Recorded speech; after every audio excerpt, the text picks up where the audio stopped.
Good afternoon. Welcome back to H Channel. So today we are very pleased to be here at 7 Terraces in Georgetown, Penang. And sitting next to me is Mr. Chris Ong. He's the owner of Georgetown Heritage and Hotels. This is a very old building. I think it was built in the late 19th century, and it is one of the luxury award-winning heritage hotels in Georgetown. But before we start, a bit of background. I think Chris has been back in Penang for more than 10 years. Okay, and before his return in Penang, he was actually in most of the time in Australia, in Sydney, working as an investment banker for 30 years. Chris, so what made you decided to come home? Did you even thought of coming back to Penang? Well, no. To be honest, I never thought about coming back to Penang. I don't think people who leave, towns where they're born, ever think about coming back after living abroad for such a long time. I mean, I was very settled in Australia, but I was brought back here by accident. To cut a long story short, all that brainwashing when you're a child to look after your parents really came home to roost when I found that my mother was feeling very depressed after my father died, and I felt that I should spend some time with her. So I hadn't been here, spent much time with them since I was 17. I felt it was a good time to give back and spend some time and get to know her again. So when that situation, presented itself, I thought, okay, this is what I can do because I'm not in full-time employment. So, those old Chinese values came back to roost. So how long have you been back, to be exact? I think full-time, it's about one cycle, which is 12 years. 12 years. I think I can trace it back to 2008 or just before that, when I sort of started to think about living here full-time. Before that, I was still commuting between Sri Lanka and Georgetown when I was running my business there. So you mentioned about Sri Lanka, and before your return to Penang, you already invested in hotel in elsewhere in the world, yes, including in Sri Lanka in 2003. But back then you were still working as an investment banker. No, I had retired from banking full time because the bank I was working for was taken over. I was looking for a soft retirement, meaning that I wasn't quite full time thinking about it. I was in my early 40s, so Sri Lanka presented itself. Part of the reason was that that investment banker in me just couldn't help choosing Sri Lanka because it was such a value buy. Right. In 2008, Penang was inscribed by the UNESCO as the World Heritage Site. Yes, Georgetown. Georgetown.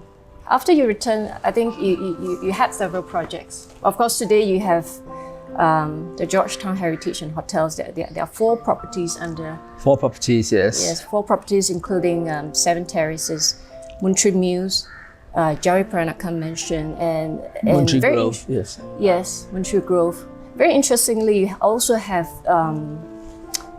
restaurants, Nyonya restaurants attached to these properties. And I think all your investment in the hotels, the heritage hotels, are themed around Peranakan, which is also your family background. Yes. Right? What did you have in mind, Chris, when you put these hotels together in Georgetown? What was the idea behind it? Okay. I suppose I've always invested in properties, and I've always been interested in heritage properties. It was my hobby. So when I came back to Penang, I couldn't quite believe that no one had actually thought about restoring the old shop houses and living in town.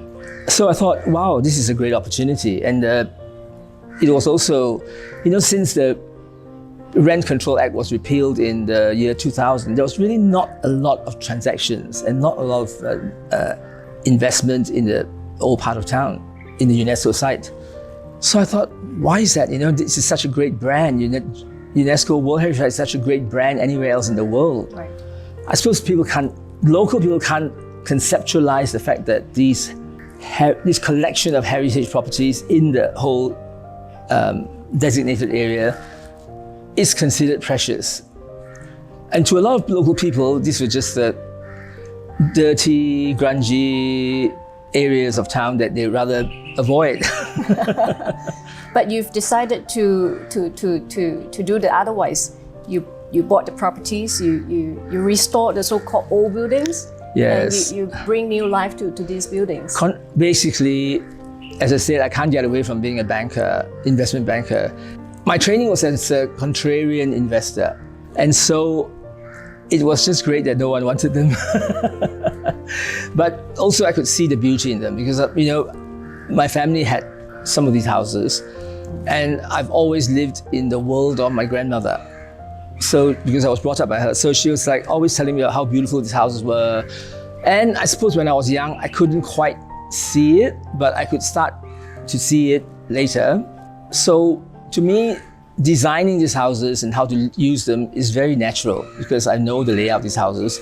And actually they're not that different from the British sort of design because, the British terrace house and the shop house is very much similar except for the central entrance rather than the side entrance in British terraces. For me, it was a very natural thing to find these things attractive, and it wasn't easy to buy them to start off with.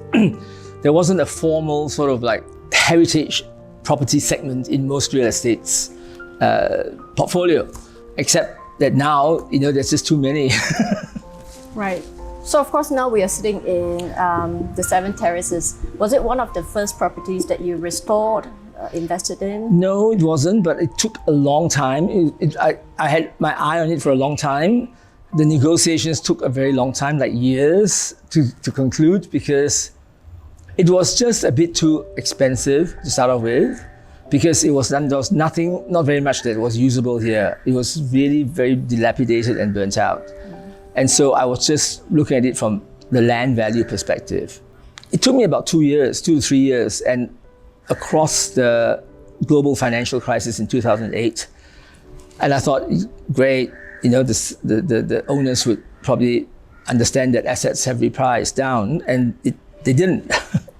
GFC 2008 didn't affect Malaysia that much at that time. So finally, the market had slowly moved up to where the price that they wanted. So they didn't budge a cent, but eventually the market came up to where their price was. So I thought, okay.